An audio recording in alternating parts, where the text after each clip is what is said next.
Assalamualaikum warahmatullahi wabarakatuh. Ketemu lagi di mata kuliah pemasaran global dan pada pertemuan kali ini kita akan ngobrolin tentang segmentasi, targeting, dan positioning. Ide utamanya adalah kalau misalkan kita punya produk, pertanyaan yang penting untuk kita tanyakan adalah produk ini mau dijual ke siapa.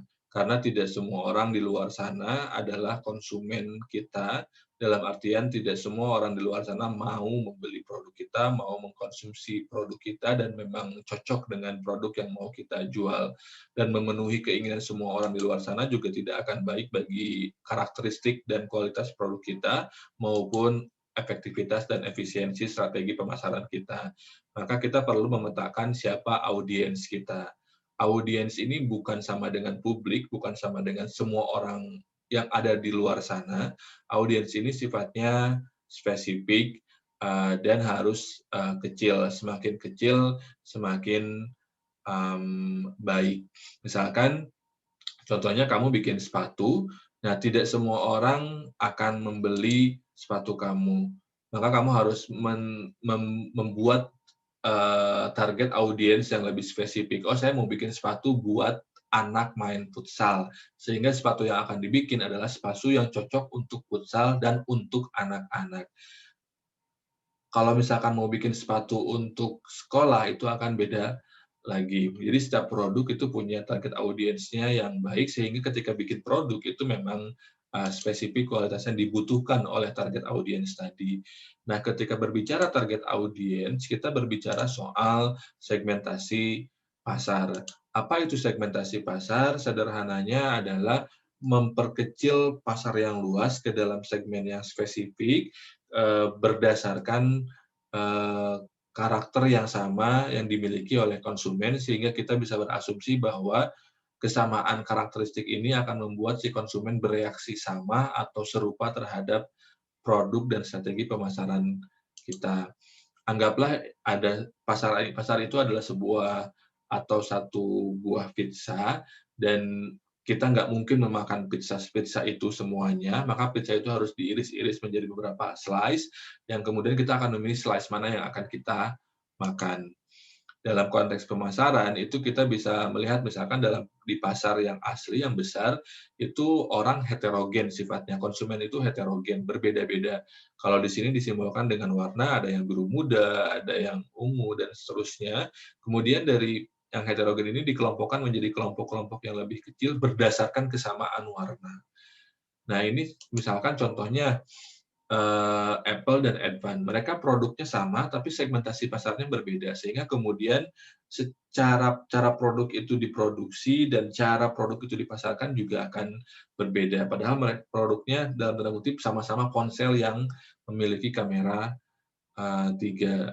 Itu kemudian menunjukkan pentingnya segmentasi pasar, karena segmentasi pasar akan mempengaruhi bagaimana kita mengeksekusi produk kita, memproduksi produk kita, dan menjual atau memasarkan produk kita. Contoh lainnya adalah kayak Facebook, Instagram, Twitter, itu kan sama-sama sosial media dan seolah-olah menyasar semua orang di luar sana, menyasar kita semua gitu sebagai konsumen. Padahal sebetulnya ketiga platform ini memiliki segmentasi pasar yang berbeda-beda, yang kalau teman-teman perhatikan itu karakteristik orang yang muncul di Facebook, di Instagram, di Twitter, setidaknya di pasar Indonesia, itu akan berbeda-beda. Bagaimana caranya melakukan segmentasi pasar? Kita bisa melakukan segmentasi pasar dengan, berdasarkan atas klasifikasi yang sudah dibikin oleh para ahli. Secara umum biasanya ada 4 klasifikasi, yaitu berdasarkan demografis, psikografi, perilaku, dan geografi, tapi Kigan punya, klasifikasi tersendiri yang agak berbeda, dan kita balik lagi ke analogi pizza tadi.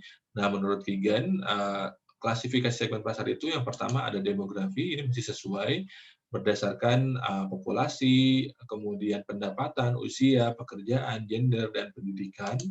Ada yang berdasarkan psikografi, itu berdasarkan attitude, nilai, dan gaya hidup. Nah, produk halal ini, segmentasi konsumen yang menginginkan produk halal itu adalah klasifikasi berdasarkan psikografi. Karena kehalalan produk itu termasuk bagian dari attitude, nilai, dan gaya hidup yang dimiliki oleh si konsumen. Berikutnya ada geografis, ini tentang ada di mana sebetulnya konsumen kita. Apakah kita mau menyasar segmen konsumen yang ada di perkotaan, di Jakarta, di Surabaya, di Bandung misalkan, atau di London, di Melbourne, di New York, dan lain-lain, ataukah kita mau menyasar konsumen yang ada di daerah rural atau daerah kecil, gitu, daerah perkampungan di negara manapun. Kemudian ada perilaku. Perilaku ini berdasarkan apakah sisi konsumen akan membeli atau enggak, apakah konsumen akan membeli sangat sering atau biasa aja, atau jarang, dan berapa banyak yang akan dibeli oleh konsumen.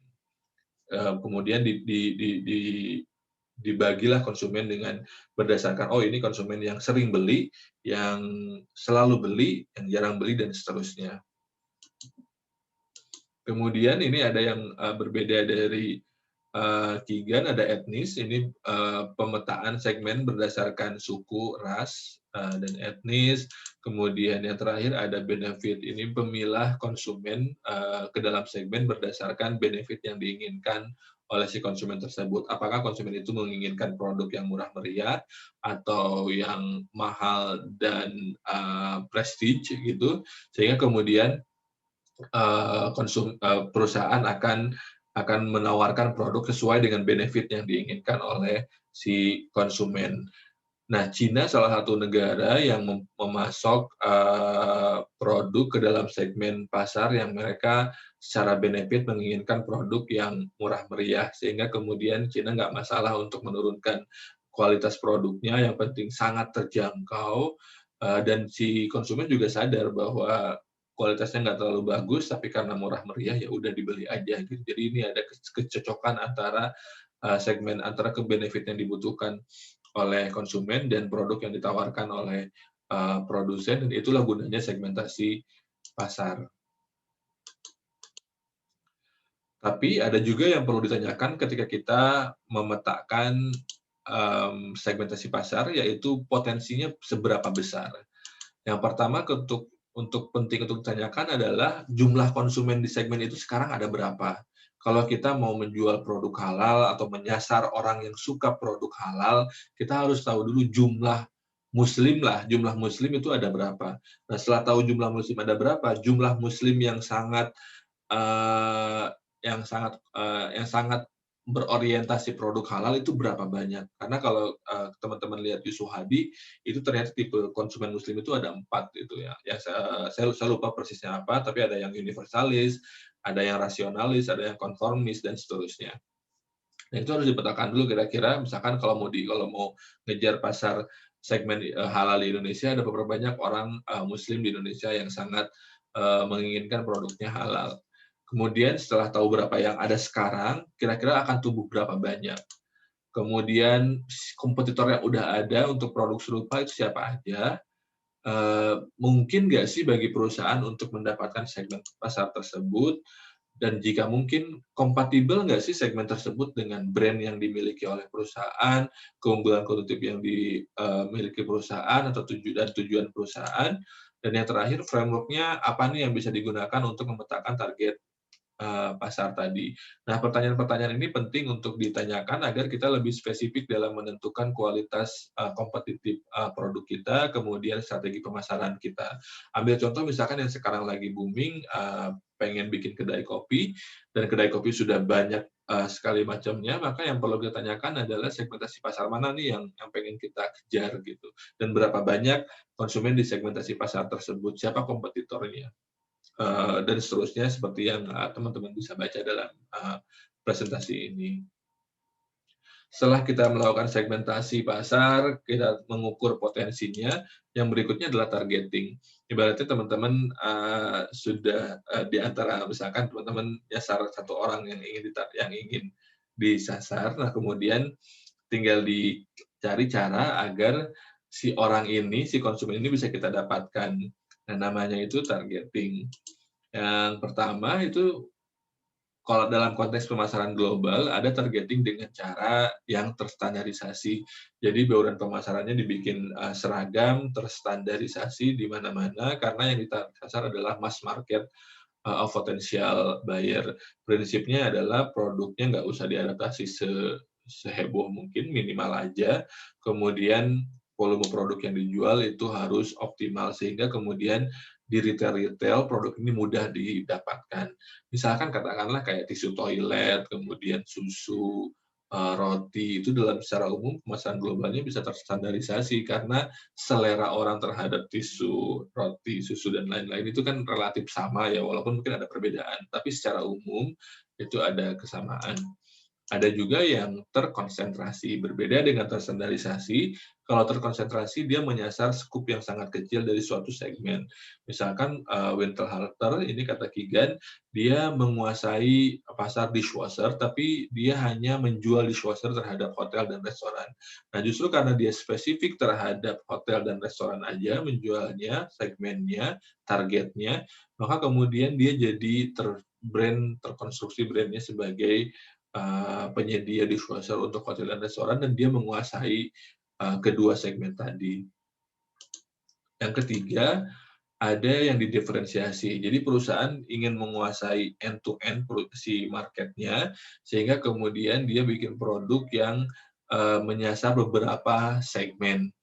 Oh, misalkan yang ini, misalkan kayak Oppo. Oppo bikin ponsel yang murah untuk menyasar segmen yang ingin murah meriah. Tapi Oppo juga menyasar bikin handphone yang mahal dengan kualitas yang lebih baik untuk menyasar orang-orang yang pengen handphone yang mahal, tapi dia pengen handphone yang bagus, tapi relatif terjangkau dibanding dengan brand handphone tertentu yang lebih mahal, walaupun kualitasnya juga bisa diadu gitu.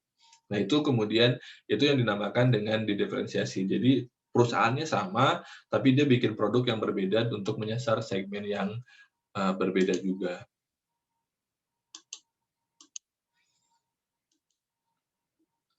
Setelah kita melakukan segmentasi, kemudian targeting, kita kemudian harus memetakan gimana caranya agar kita diingat oleh si konsumen dan ingin diingat seperti apa gitu.